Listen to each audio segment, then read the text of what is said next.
Ladies and gentlemen, welcome back to the STARCRAFT stage, going all the way into the depths of night here with the one and only MC, and I am MVP. Oh my God, I can tell you that normally I don't tell stories that start like this, but I was in the bathroom with both players. It was kind of tense in there. They were trying to joke around, but you could tell, oh my God, this is pretty tense here. That was a great story, man. A wonderful story. I mean, that's really all I have to contribute, so you can just talk for the rest of the night. I'm too tired. Please don't make me. All right, don't worry. Don't worry. I actually don't sleep anymore, so it's just fine. But this map is going to be Cloud Kingdom. I want to know, is MC going to go for those oracles again? I could see it actually being effective on this map. It's kind of tough, though, to get into the main base with the oracles on this one just because of how the natural is positioned and the main base tucked away in the corner. But without further ado, why don't we go ahead and introduce our players? Sounds like a good idea to me. Since we've had some new fellows just join us from the other side of the hall, welcome. You're all welcome here for this particular game. So, down to the southwest position, playing Protoss in the red trunks, currently up 2-1 in this best-of-5 series. It is SKMC! And up in the top right side, basically the opposite of what TB said, currently down 1-2, already showing us so that he can pull it out. I think if he plays it a little bit safe here, though, he could take it in the ace match. Give it up for I am MVP. Two Titans in their own right, playing in a brand new game. It's pretty much the most exciting thing we've seen so far, and these games have been aggressive from MC, certainly, but when MVP has been able to get that momentum, he is able to turn on that aggression himself and essentially throw an entire army at his opponent thanks to massive Doom drops, which did clinch him Game 2. However, he loses out to Oracles in Game 3.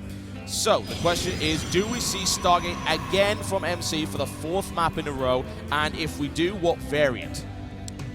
Yeah, I mean, that's literally the one question I have on my mind, because we all know that MC can play standard. He can play, I wouldn't even call this cheese, it's just a good, strong build order that he's got. One gas goes down, don't see a second one to follow it up just yet. But, I mean, everyone knows that MC can play solid. You don't win 2 GSLs, get second place in this, another GSL just playing cheese ball or anything like that. So if we see that, we know it's going to be good. That's why I like seeing those creative builds as well, though, because it can be very interesting. Looks like the probe's going to go ahead and harass the command center here. Shouldn't be able to delay it too much unless this probe is feeling awfully frisky. We've got a couple of SCVs being pulled off the line right there. Oh, that's pretty damn close, but MVP is not going to allow that to fall down. Delays it very slightly, but not by much, maybe a second or two. So it's an annoying little piece of harassment because it caused more SCVs to be off the line than probes, so that's always good here for MC. Just a little win. Now, here's something interesting. There is only 1 gas taken in MC's base right now. I like that. I mean, I think that means he's going to spice it up a little bit, especially now that MVP is going to be shaking in his boots, because honestly, like, 2 out of 3 ain't bad when it comes to how many games you've won with Oracles, so that means that MVP might be a little bit more scared of the Oracle right now, may overreact. He might make an extra Viking, he might make some missile turrets or something, even more Marines, and he's going to be comfortable with. All of these things are actually ideal situations for MC, so MVP has to be very cautious with his scouting, maybe throw down an earlier scan, but just based on how these maps are laid out, it's a little bit difficult to hide anything in your main base, because on this map, your main base is relatively small, and also it's basically a circle, essentially, whereas the last map we saw, there was this long, what are they peninsulas? What are they called? Plateaus or something, where it's sticking off of your base where you can hide stuff very easily, but not the case here. Scout has been shut down, needless to say, by that Stalker. I can't imagine that MVP thought he was going to get in there, but he may have spotted something coming at him, and there is indeed something coming at him. We've got a Zealot and a Probe and a Stalker will be followed up here. This is going to delay the bunker quite significantly. Nice little bit of control here for MC. This almost had a second SCV down there as well. Once the Stalker comes into play, he may be able to pick off a couple more, and this nice little bit of light aggression is simply cover for him to expand behind this, getting some other ship core out here, and yet more SCVs going down. Stalker trying to do as much damage as they can, and is able to pick off another Marine. The others are going to retreat, and nice little move there. I mean, MC's taken 5 SCVs down already, so I mean, that in itself for the cost of a Zealot? Yeah. No, that's more than worth it right here, as long as he doesn't lose these two Stalkers. Now, these days, we don't really see super early Marauders, let alone Marauders slow with the concussive cells, and very rarely will you see a player lose these, but if they're not paying super close attention, you can end up losing those too, and doing that actually puts you a lot further behind than just losing two Stalkers. Yeah, you essentially losing your map control entirely, and also what would be the spearhead of any potential push. Yep, and that is why Protoss players, if they lose those, a lot of times they just lose outright. The Mothership Core going to be a little bit aggressive right now. Now, unfortunately for MC, there's really not a whole lot on the high ground that he can spot with his Mothership Core that the Stalkers can help to work down. Again, just based on how this map is laid out, it changes the build order that you really have to go here as Protoss. But I think poking up here, seeing what's going on is going to be a good choice right there. I believe 4 Marines, if controlled correctly, can take that out. So MC is wise to be cautious. I'm keeping an eye on the number of gateways coming down here. We've got 4 in addition to the 1 that's already deployed. Not some crazy move thus far here from MC, not thinking, ooh, let's go all in, but that's enough to apply significant pressure to the front. And hopefully, I mean, I assume he's going to hope to hold MVP back and prevent that dangerous drop play from coming in his direction. Currently, MVP not showing signs of going that way yet. He's producing a lot of bio units. He's also getting stim.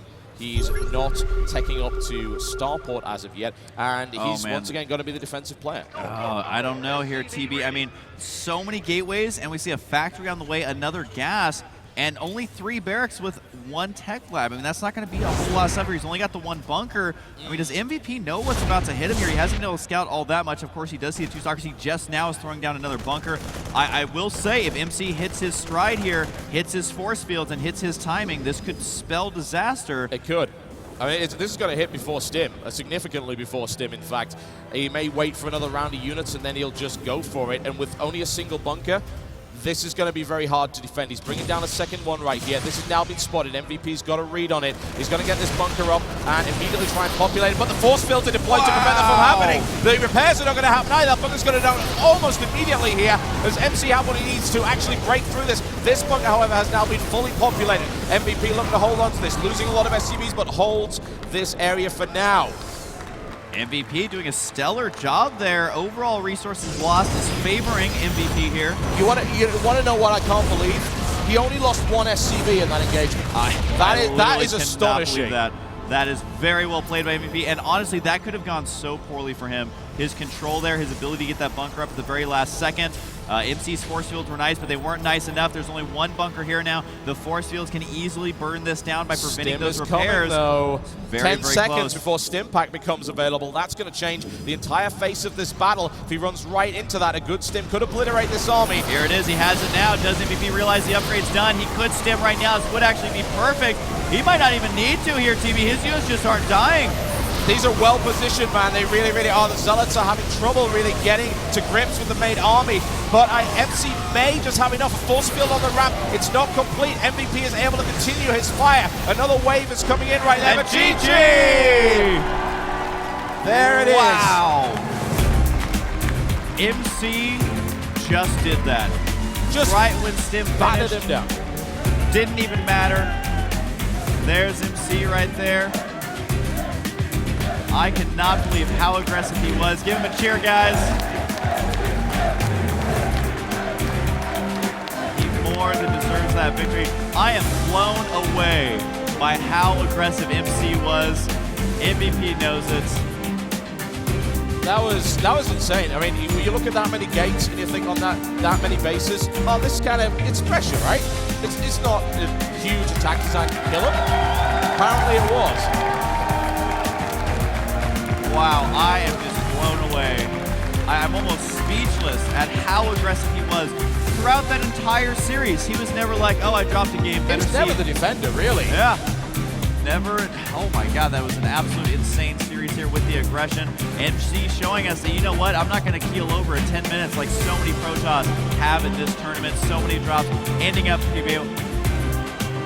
And it does look like, actually, we might be having an interview here in just a second with the winner. I'm kind of curious to see exactly what MC says about why he was so aggressive. Maybe what does he know about MVP that led him to such a clean sweep. It wasn't a total sweep, but I love MC. Great play there. Yeah, MC proving once again that he is a dominant force within StarCraft 2, including Heart of the Swarm, and putting out this really aggressive playstyle we're not seeing too much from Protoss thus far, but is evidently being successful. If you can take out MVP that way, then Lord knows what you could do to the rest of the Terran in this particular tournament. All right, folks, we've got an interview with our winner of this series, SKMC, with Anna Prosser-Robinson on main stage. Take it away. Let's hear it for your hero, MC. MC, the medevacs in this tournament have been just such trouble for all of the other races, even for other Terrans. How did you overcome the medevac problem?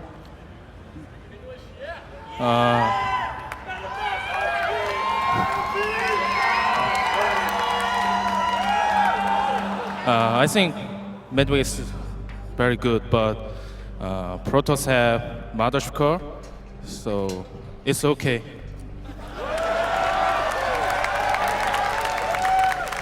You used Mothership Core, and you also had a lot of Oracle play. Tell me about your Oracle strategy.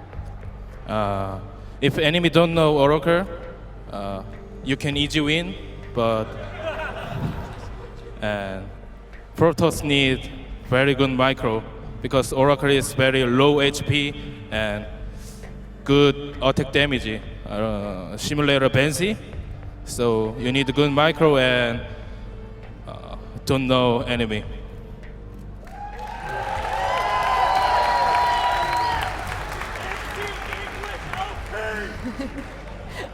When your game dropped, MVP said that even if you had had to regame, he would have conceded the map to you because he thought you were clearly winning. There seems like there's a good connection, a good respect between you two. How do you feel about MVP as an opponent?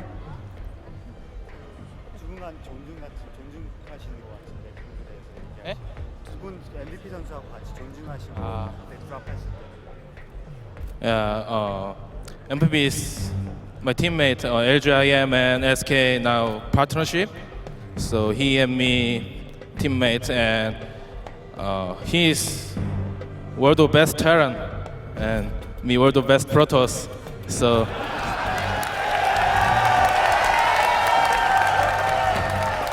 You told me earlier that if you could beat MVP, you thought you could win this MLG. Will you win? I think this match is final in MLG. So I crush all them. Let's hear it for Steve. Back to you, casters. Thank you.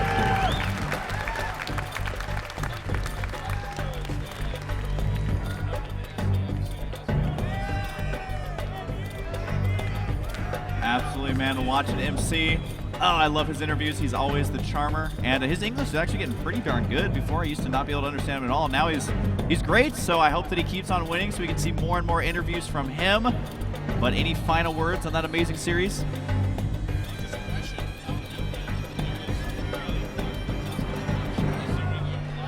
Husky, you take it. All right, apparently TB, you stopped working over there, which is absolutely fine.